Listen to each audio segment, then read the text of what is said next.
هغه کس چې هغه د الله تعالی د احکاماتو مطابق ژوند کوي، پر قرآن باندې عمل کوي، د حرامو څخه خپل ځان راګرځوي او د رسول الله صلی الله علیه وسلم د تعلیماتو مطابق ژوند کوي، دا مبارک قرآن څه وایي؟ راسې نن درته واوروم.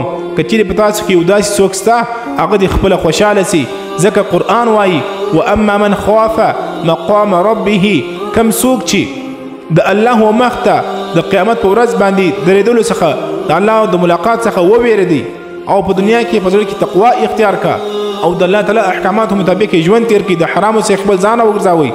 ونهى النفس عن الهوى، د نفساني خواهشات څخه خپل ځان وګرځوي. د نفس چې کوم خواهشات دي د نفس په خوله باندې نه وکل. فإن الجنة هي المأوى، الله فرمایي چې د دې سړي ټیکانه به جنت وي، د دې سړي کور به جنت وي، د دې سړي ځای به جنت وي. نو دا قرآن وایي دا د الله وعده ده د هغه مسلمان سره چې کم په دنیا کې تقوا اختیار کوي، کم په دنیا کې د رسول الله پر تعلیمات باندې عمل کوي او خپل ځان د حرامو کارو څخه راګرځولی دی. الله فرمایي چې ای مسلمانه زما تا سره وعده ده، زه به ضرور تا جنت ته داخلوم او جنت به ستا کور وي، جنت به ستاسو ځای وي.